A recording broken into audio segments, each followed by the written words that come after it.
Hello, everyone. Thank you for joining us today for our presentation.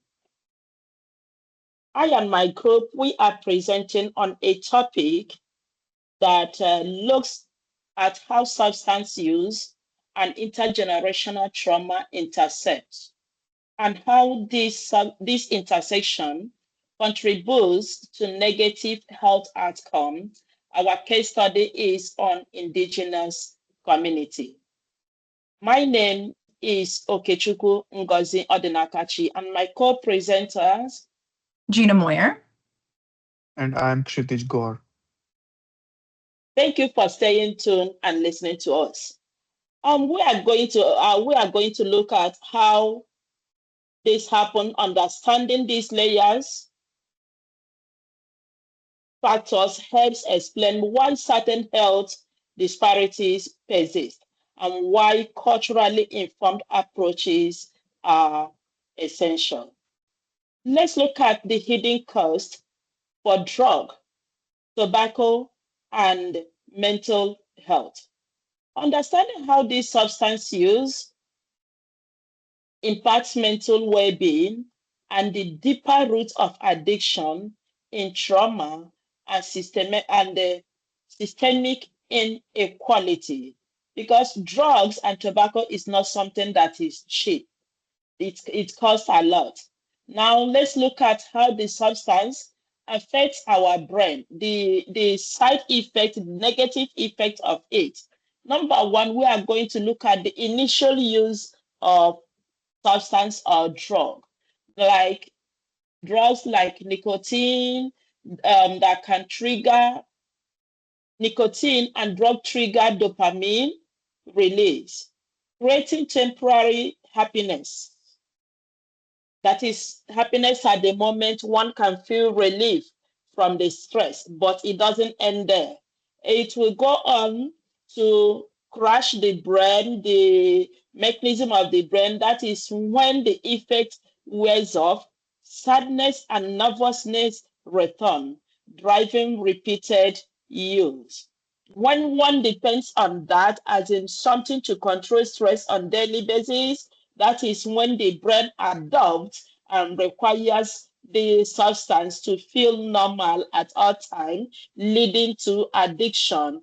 And addiction, we can say that when a continuous use of something as a kind of control, that is when something becomes an addiction. Addiction may be being addicted to your phone, that if any little time you have to just be on your screen. It is also an addiction, but it has another side of its own. So loss of control is when addiction takes over, affecting your work, affecting your relationship, affecting even your eating habits, affecting the way you relate to people, and overall mental health.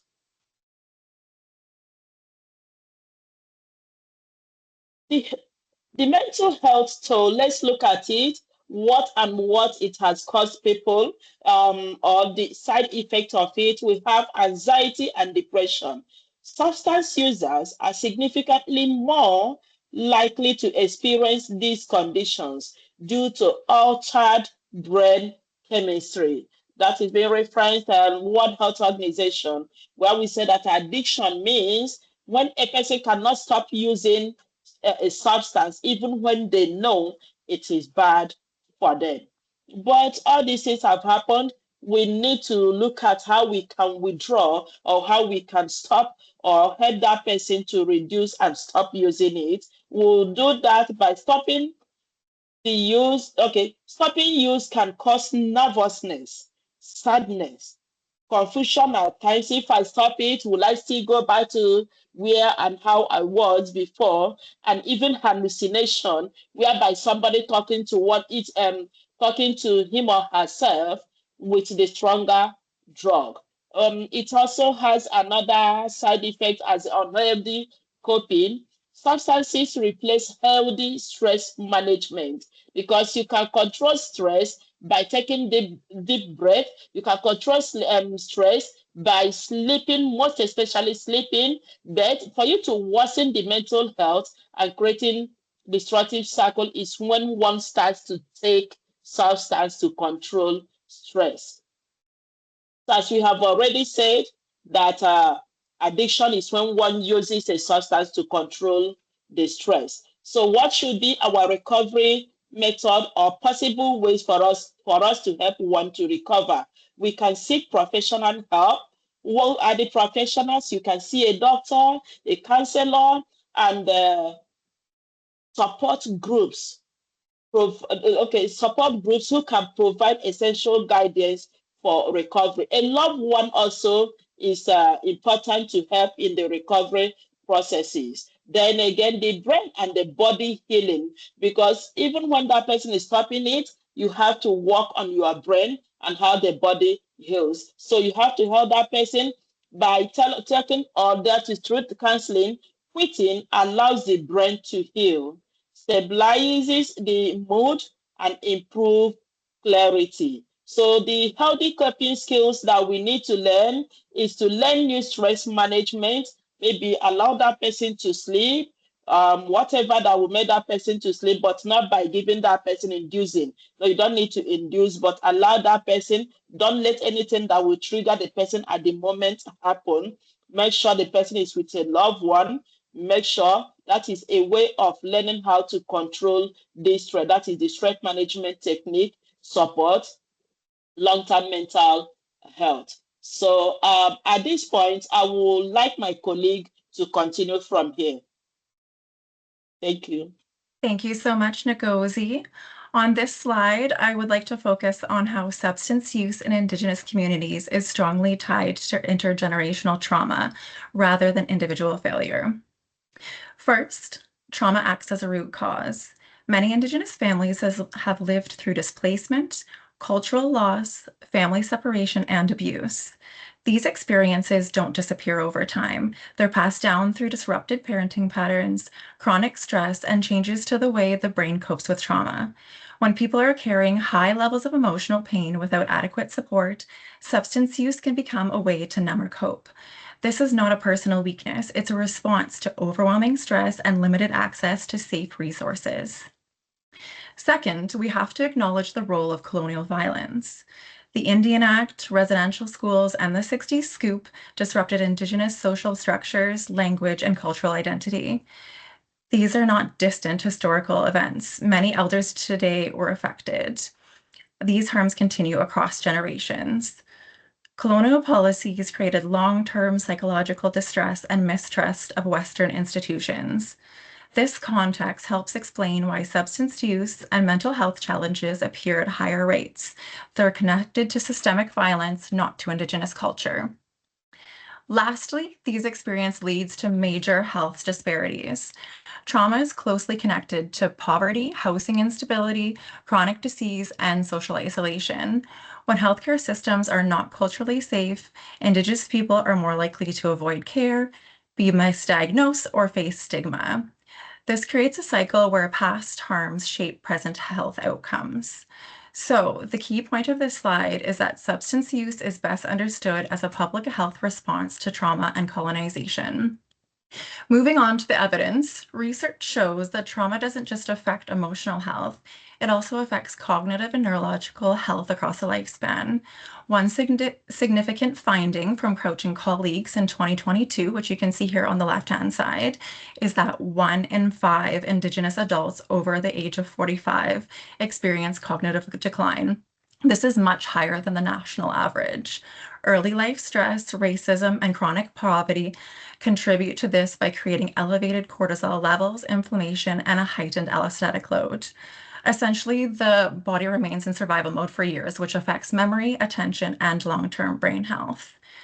The same study identified 6 key themes expressed by elders on the right-hand side here. They are post-colonial distress, ongoing substance misuse, distrust of Western medicine, structural inequities, the difficulty of walking in two worlds, and the importance of decolonizing medicine. These things highlight that cognitive decline and substance use are not separate issues. They reinforce each other. When people face health system barriers, stigma, and trauma, they may turn to substances to cope. And substance use can then accelerate cognitive decline. So, the evidence shows that dementia and substance misuse are interconnected outcomes of historical trauma, systemic racism, and structural barriers, not simply personal choices or isolated conditions. In conclusion, these two slides show how the impacts of colonization show up across generations, emotionally, socially, and biologically. Substance use and cognitive decline in Indigenous communities are not individual problems, but systemic ones shaped by the Indian Act, residential schools, and ongoing inequities.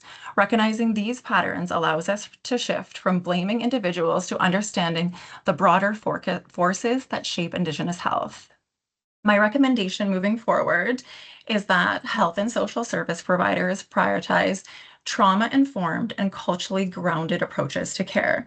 This means creating strong partnerships with elders, offering land-based healing opportunities, supporting cultural revitalization, and delivering care that is genuinely culturally safe.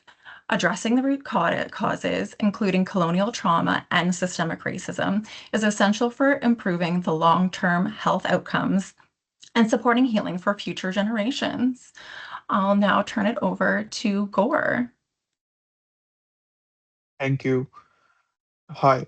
I would like to talk about I would like to talk about understanding intergenerational trauma. To understand why substance use is high in some communities, we cannot just look at today. We must look at the past. First, we have a residential school. For more than 100 years, the government took indigenous children away from their home. They were forced into school where they faced abuse and were told their culture was wrong. This broke the bond between parents and children. Second, we have unfair laws. The government used the Indian Act and the reservation system to control indigenous people. These laws took away their power and freedom. This caused a feeling of hopelessness and isolation in many communities. So, how do how does this affect mental health? Because of these terrible events, many people suffer from PTSD, depression, and anxiety. This is where substance use come in. It is important to understand that from many for many people, using drugs or alcohol is not just a bad habit, it is way to cope. It is a way to numb the pain of the past. This lead to main point, intergenerational trauma. Intergenerational means something is passed down from parents to children.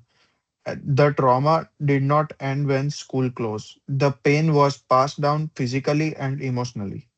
If parents are hurting, it affects the children. Research shows that even the grandchildren of residential school survivor have low mental health score today. In conclusion, we need to see the substance use here is often response to deep historical pain.